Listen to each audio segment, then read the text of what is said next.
안녕하십니까. 오늘도 참 좋은 날입니다.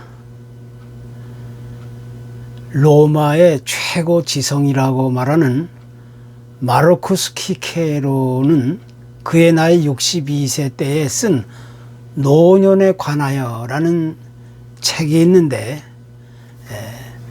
나이 든 삶이 선사해주는 즐거움에 관해서 이야기하고 있습니다.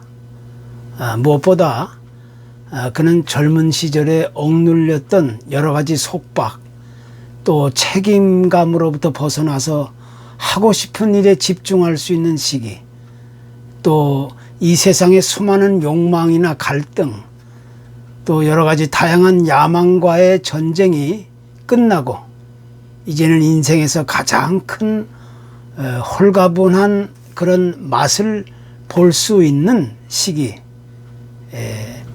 자아와 함께 할 수 있는 이런 시기야말로 참으로 가장 소중하고 아름다운 그 노년의 즐거움이라고 강조해 주고 있습니다. 특히 누구나 보다 큰 일을 한다는 것은 육체적인 힘과 능력만으로 되는 것이 아니라 깊은 사려와 판단력으로 하는 것이라고 이야기하면서 노년의 삶을 결코 무시하거나 또 비생산적인 것이나 편견으로 돌려서는 안 된다고 가르치고 있습니다. 그러나 이 세상을 살아가는 많은 사람들에게 있어서 늙어간다는 것은 결코 신나고 즐거운 일이 될 수 없는 것만큼은 분명한 사실입니다. 또한 언젠가는 이 세상을 떠나가야 할 시간이 가까이 오고, 또 할 수 있는 일보다는 할 수 없는 일이 더 많아진다는 그런 모습에서 그것을 즐겁다고 노래할 수 있는 사람은 그리 많지 않을 것입니다.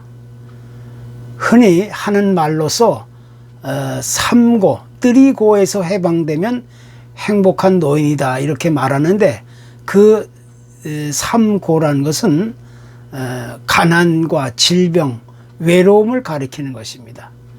그러니까 이런 뜨리고에서 해방되고 자유로울 수만 있다면 그 사람이야말로 진정한 화백, 화려한 백수가 될 수 있다고 이야기들을 하고 있습니다. 특히 우리 인생을 사계절에 비유하자면 중년에서 노년으로 가는 시기를 가을에서 겨울로 가는 길목이라고 이야기할 수가 있습니다. 굳이 이야기하자면 노년의 시기만을 꼭 겨울이라고 고집할 수는 없지만, 어쨌든 노년의 삶이란 참으로 무겁고 지치고 버거운 삶인 것이 사실입니다.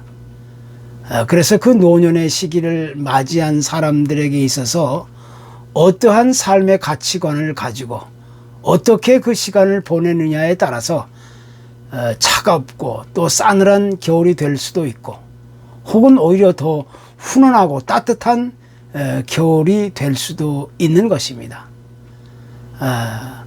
누가 쓴 글인지는 잘 모르지만 이런 내용이 글이 있습니다. 노년은 생각보다 멋지고 아름다운 인생길이다. 마음을 비우며 살아가기에 가장 좋은 나이기 때문이다. 욕심을 좀 더 멀리서 남의 것처럼 바라볼 수 있어서 좋고, 또 담담한 마음으로 삶의 여백을 담을 수 있어서 좋다. 시기와 질투와 원망이 떠난 자리에 사랑과 너그러움과 감사함이 자리하고, 남의 잘못은 보이지 않고 잘한 것만 보여서 좋다. 가지고 싶은 마음보다는 주고 싶은 마음이 앞서고, 미워하는 마음보다는 축복하고 싶은 마음이 생겨서 좋고, 행복은 마음으로 만들고 천국은 내 가슴에 있다는 사실을 아는 나이가 좋습니다. 주어진 오늘 하루가 감사할 수 있어서 좋고, 삶이란 참으로 귀하고 아름답다는 사실을 알 수 있어서 참 좋다. 이렇게 아름답다는 그런 것을 노래하는 그런 내용입니다. 만약 우리도 그렇게만 살 수 있다면 그런 사람은 분명하게 아름다운 노년의 그런 즐거운 삶을 갖게 될 줄로 믿어 마지 않는 것입니다. 미국의 듀크 대학이라는 곳에 심리학자의 앨런 교수가 있는데, 이분이 자신의 그 할머니와 할아버지에 대한 그런 노화의 모습을 아주 자세하게 관찰하면서 이렇게 소개하고 있습니다. 두 분이 똑같이 나이를 먹었는데 할아버지는 크게 불편하거나 부족한 것이 전혀 발생하지 않았음에도 불구하고 항상 불평하고 또 하소연하고 이제는 그만 살고 죽어야지 하는 말을 늘 하고 다니셨답니다. 그런데 반면에 할머니는 할아버지와 똑같은 상황 속에 살아갈지라도 뭐 특별하게 크게 원망하거나 불평하지 않고 그래도 이만하니 다행이야 하면서 긍정적인 태도를 가지고 살았다는 겁니다. 그래서 이와 같은 상황을 비교해 볼 때 할머니는 할아버지보다 훨씬 더 건강하고 그런 행복한 삶을 살 수 있었다는 것입니다. 다시 이야기하면 나에게 찾아오는 이 노년의 시기를 거부하거나 불편해하지 말고 적극적으로 받아들이고 내 마음과 몸을 잘 다스릴 수 있는 그런 성찰의 기회로 삼아야 한다는 것입니다. 바로 거기서부터 아름다운 노년의 즐거움은 시작될 수 있는 것입니다. 우리가 생각하는 진정한 아름다움이란 갓난아이에게도 있고 또 젊은 청년에게도 있는 것이고 또 중년이나 노년의 시기에도 아름다움이 있기 마련입니다. 그렇지만 이 노년의 아름다움이란 그 누구도 쉽게 흉내낼 수 없는 그런 연륜의 멋이 아주 깊이 우러나오는 그런 고생하고 원숙한 아름다움인 것입니다. 그래서 이것은 노년만이 가질 수 있는 유일한 특권이고 그런 아름다운 노년의 즐거움을 찾아갈 수 있어야 된다는 것입니다. 신약성경 누가복음에 시므온과 안나라는 인물이 소개됩니다. 이분들은 모두 나이가 많고 인간적으로 평범한 삶을 사는 노인들이었습니다. 특히 이분들은 일평생을 경건한 신앙을 가지고 나라를 위해서 늘 기도하는 삶을 살았던 그런 위대한 신앙인들이었습니다. 그런데 어느 날 요셉과 마리아가 아이를 낳고 예식을 행하기 위해서 이제 성전으로 들어가는 일이 있었는데 바로 그때 그 아이가 누구인지를 금방 발견할 수 있었던 사람들입니다. 특히 이분들은 구약에 예언된 메시아의 오심에 대한 약속을 오랫동안 믿고 기다리며 살아왔던 분들인데 그 아기 예수를 발견하자마자 크게 기뻐하며 외치게 되었던 겁니다. 다르게 생각하면 어쩌다가 우연하게 운이 좋아서 이런 행운을 만날 수 있었겠지라고 생각할 수가 있습니다. 그러나 이것은 결코 우연이라고 할 수 없는 것입니다. 그들은 일평생을 살아가면서 메시아 그리스도의 오심만을 기다리며 살아오다가 바로 그 같은 일을 위해서 노년의 삶을 값지게 쓰임받을 수 있었던 인물로 소개되고 있는 것입니다. 그래서 우리는 시므온과 안나가 이루었던 이런 노년의 삶을 보면서 참으로 아름다운 노년의 즐거움을 맛보았던 장본인이라고 우리는 인정할 수 있게 된 것입니다. 한국의 극동방송의 설립자이신 김장한 목사님이라는 분이 계신데 이분의 그 사모님이 외국인입니다. 그런데 이분이 가난하고 어렵고 그 힘든 그 외국 한국에 와가지고 살면서 고백했던 신앙적인 좌우명이 하나 있었습니다. 그것은 뭐냐면 심겨진 자리에서 꽃을 피우자라는 그런 내용입니다. 이분이 지금은 80세가 훌쩍 넘으신 아주 백발의 노인이 되셨지만 이분이야말로 시므온과 안나처럼 참으로 멋지고 아름다운 노년의 인생을 즐길 수 있는 그런 분이 됐던 것입니다. 모든 사람들이 다 이렇게 살 수 있는 것은 아닙니다. 그러나 우리가 어느 시대 어떤 곳에서 살든지 각기 다른 삶의 상황과 환경 가운데서도 이 노년의 시기를 어떻게 맞이하든지 이분들처럼 경건한 신앙을 지키고 또 다음 세대를 위해 아름다운 신앙적인 통찰을 유산으로 남기며 살아갈 수만 있다면 그것이야말로 진정으로 아름다운 노년의 즐거움을 맛볼 수 있는 그런 유일한 기회가 될 수 있을 것입니다. 우리 인간은 어느 한 사람의 예도 없이 한평생을 세상에 살아가면서 늙어간다는 것은 아주 자연적인 아주 쉬운 일입니다. 그러나 보다 아름답고 고상하게 늙어가면서 즐겁게 살다가 죽는다는 것은 결코 누구에게나 쉬운 일이 아닙니다. 그것은 운이 좋아야 되는 것도 아니고 어떤 특별한 축복이나 은총이 있어야만 되는 것도 아니고 또 어쩌다가 우연하게 그렇게 되는 것도 아닙니다.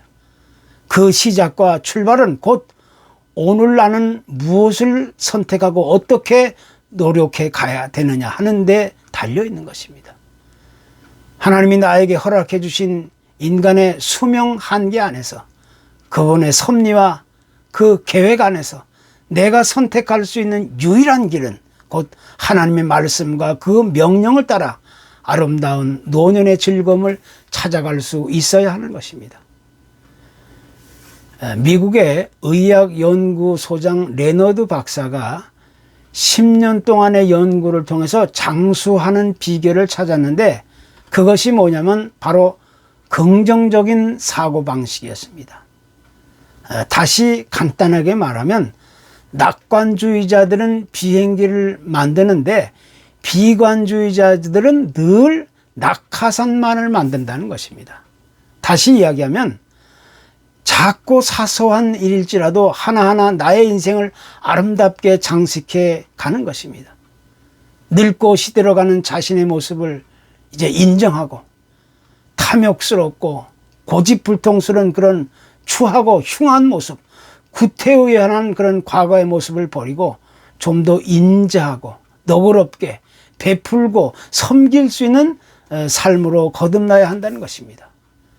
그래서 우리의 삶이 육신적으로는 약해지고 기운이 빠지고 점점 쪼그라들고 시들어가지만 오히려 우리의 속사람과 그 영혼은 오히려 날로 더 성숙해지고 더 강건해지고 날마다 새롭게 변화되어 가는 것입니다. 그것이 아름다운 노년의 즐거움인 것입니다.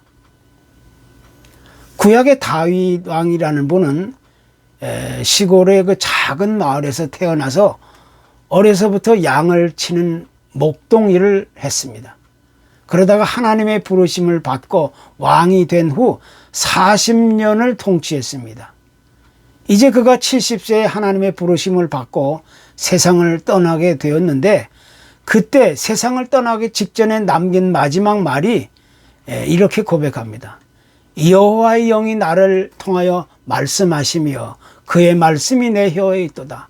이스라엘의 하나님이 말씀하시며 이스라엘의 반석이 내게 이르시기를 이렇게 얘기하고 있는데 간단하게 얘기하면 그는 여전히 하나님의 말씀을 듣고 또 그 하나님의 영을 통해 그분도 함께 있고 그분의 말씀을 전하고 있다는 사실을 소개하고 있는 겁니다. 다시 이야기하면 그는 항상 영적으로 깨어 있다는 사실을 우리에게 분명하게 가르쳐주고 있는 겁니다. 이것이 그리스도인의 아름다운 노년의 모습입니다.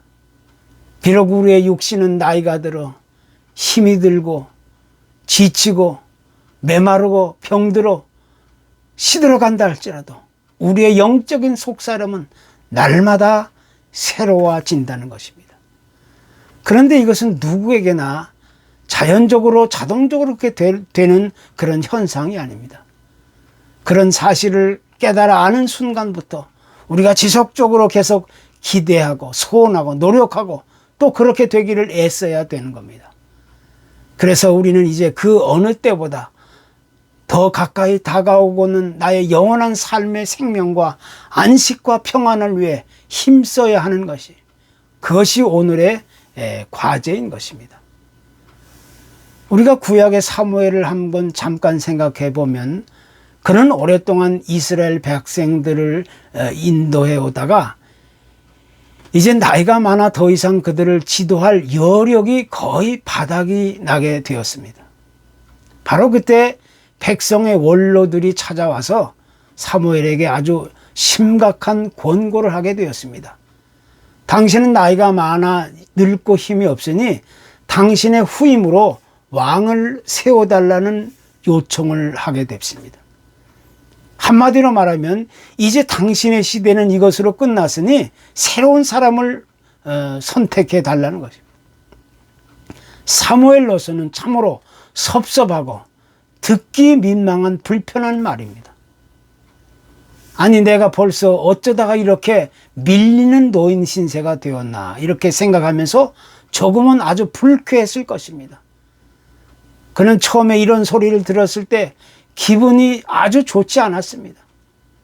백성들이 자신을 이제는 버렸다고 생각하면서 속상해하면서 하나님께 하소연하기도 했습니다. 보통 이런 상황이 되면 대부분의 많은 노인들은 거부감을 보이고 이런 사실들을 인정하려 들지 않게 되는 겁니다. 가지고 있던 것을 내려놓지 못하고 계속 붙들고 있으려는 모습을 보이게 됩니다. 그렇지만 사무엘은 결국 그들의 요구를 100% 들어주기로 결심하고 아주 현명하고 지혜로운 판단을 내리게 되었던 겁니다. 참으로 아름다운 노년의 모습을 그들에게 보여준 것이 사실입니다. 그래서 그가 지금 할 수 있는 일이란 자신이 과거에 해왔던 것과 같이 나라를 위해서 어떤 크고 위대하고 놀라운 일을 하는 것이 아니라 이제는 지나간 과거와 같이 똑같은 일을 할 수 없을지라도 나라를 위해 또 앞날을 위해 앞으로 세워질 지도자를 위해 오직 기도하기로 결심했던 것입니다. 이것이야말로 그가 할 수 있었던 최고의 아름다운 노년의 삶이었던 겁니다.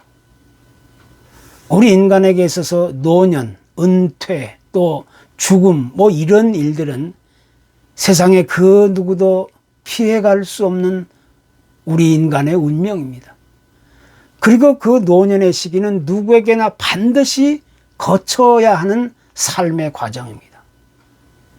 그래서 그 노년의 시기를 짐같이 무거운 존재로 맞이하느냐, 아니면 당당하고 아름다운 기회로 맞아들이느냐 하는 것은 전적으로 우리 모두가 선택하고 결정하고 수고하고 또 노력해 가야 할 과제인 것입니다. 그래서 아름다운 노년의 즐거움을 만들어 간다는 것은 또 하나의 제2의 인생을 만들어가는 찬스가 되는 것입니다. 그래서 이 노년의 시기야말로 마음을 비우며 살아가기에 가장 좋은 시기, 욕심을 떨쳐버릴 수 있는 최고의 좋은 시기, 삶의 여백을 마음껏 채울 수 있는 시기, 또 시기와 질투를 버리고 사랑과 너그러움과 깊은 사려를 보여줄 수 있는 절호의 찬스와 기회가 되는 것입니다. 이것이 아주 정상적이고 자연적인 행복한 인생의 한 부분이 되는 겁니다. 그래서 성경은 잠언에서 말하기를 백발은 영화의 면류관이고 아름다움이다. 또 노년의 아름다운 것은 백발이다. 이런 말을 선언하면서 노년이야말로 얼마나 존귀한 존재인가를 증명해주고 있는 것입니다. 히브리 사회에서는 이런 노년이란 시기는 젊은 세대에게 조언을 줄 수 있는 지혜와 또 연륜, 경륜의 존재이고 또 공동체를 대표하여 지도하고 다스릴 수 있는 존재라는 사실을 거듭 강조하고 있습니다. 바로 그것이 아름다운 노년의 즐거움인 것입니다. 그래서 이제 우리는 하나님 앞에서 이 짧은 노년의 시기를 보다 의미 있고 가치 있게 보내기 위해서 늘 하나님으로부터 인정받고 기뻐하는 그런 삶을 살아갈 수 있어야 되는 겁니다. 노년의 삶이란 결코 뒤로 퇴보하고 시들어가는 시기가 아니라 이것은 또 하나의 배움의 연속이고 또 평생에 걸쳐서 이루어져가는 한 과정입니다. 거기에 우리 인생의 의미와 목적과 새로운 희망과 시작이 있는 것입니다. 아무쪼록 우리 모두 아름다운 노년의 즐거움을 다 함께 만들어갈 수 있기를 소원합니다. 감사합니다.